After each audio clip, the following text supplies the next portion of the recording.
இன்று பேரவையில் கடந்த கால ஆட்சிகளில் நடந்த ஊழல் பட்டியல் பற்றி ஆதாரம் தன் டேபிளில் இருப்பதாகவும் அது ஓபன் செய்யப்படும் என முதல்வர் பேசியிருந்தார். மாண்புமிகு பேரவைத் தலைவர் அவர்களே, நான் அதை சொல்ல வேணான்னு தான் நினச்சேன். ஆதாரம்னு கேட்குறாங்க.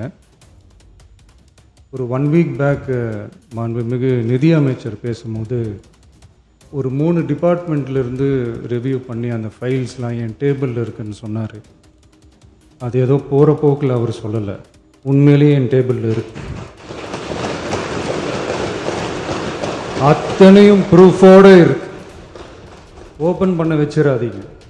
இன்று பேரவையில் முதல்வர் முக்கிய விஷயங்கள் குறித்து விவாதிக்கும் போது கடந்த கால திமுக ஆட்சியில் நிகழ்ந்த முறைகேடுகள் பற்றி பேசினார். இந்த ஊழல் புகார் குறித்து முதல்வர் பேசும்போது, எனது பார்வைக்கு இந்த ஃபைல்கள் வந்துள்ளது என முதல்வர் சொன்னது யாரும் எதிர்பாராத ஒன்றுதான். எப்போ ஓப்பன் பண்ணணுமோ அப்போ கரெக்டாக எல்லாமே ஓப்பன் ஆகும்.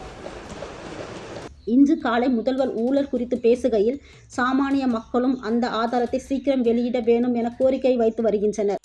நம்முடைய மதிப்பிற்குரிய அண்ணன்கள் எல்லாருமே பேசுங்கன்றாங்க. ஆனால் முதலமைச்சர் பேச ஆரம்பித்தார்னா, ஆதாரத்தை காட்ட ஆரம்பித்தார்னா என்ன நடக்கும்ன்றது இதிலிருந்தே நம்ம புரிஞ்சிக்க முடியும். ரெடியா? மாண்பு முதலமைச்சர் அவர்கள்.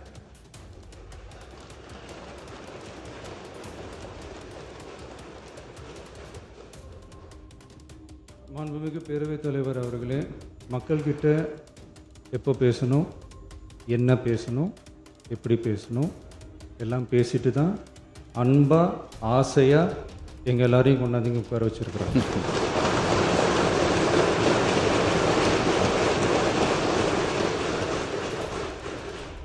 நான் பேசுவேன், பேசக்கூடாதுன்னு ஒன்றும் இல்லை.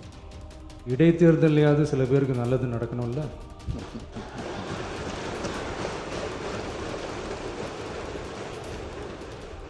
மாண்பு உறுப்பினர். நாங்கள் அன்பு ஆசையாக பேசி தான் ஒரே தொகுதியில் 9 முறை நிற்கின்ற வாய்ப்பு கிடைத்தது. 7 முறை வெற்றி பெற்றிருக்கிறேன். ஒரே தொகுதியில் 7 முறை வெற்றி பெற்றிருக்கிறேன். அது தமிழகத்தில் 2 முறை அதிகமான வாக்குகள் வித்தியாசத்தில் முதல் வாக்கு வித்தியாசத்தை மக்கள் வழங்கியிருக்கிறார்கள். அந்த அங்கீகாரத்தை மக்கள் வழங்கியிருக்கிறார்கள். அதை நான் ஏற்றுக்கொள்கிறேன். அவர் கல்வி அமைச்சர் சொன்னார்கள், அது நடந்து இருக்கலாம் அப்படின்னு. விடுபட்டு போனதுக்கு யார் வேணாலும் ஒரு சாலைக்கு ஒதுக்குகின்ற பல சாலைகளை பார்க்கின்றோம். ஒரு மாவட்டத்தில் ஏதோ ஒரு சாலை விடுபட்டு போயிருக்கலாம். ஆனால் அதே சாலைக்கு நிதி ஒதுக்கப்பட்டிருக்கவா சொல்லுகிறார்கள். அந்த மாதிரி அந்த பணி டெண்டரும் போயிருக்கு. பணி செய்யாமல் ஒருவர் இறந்து விட்டார். அவ்வளோதான்.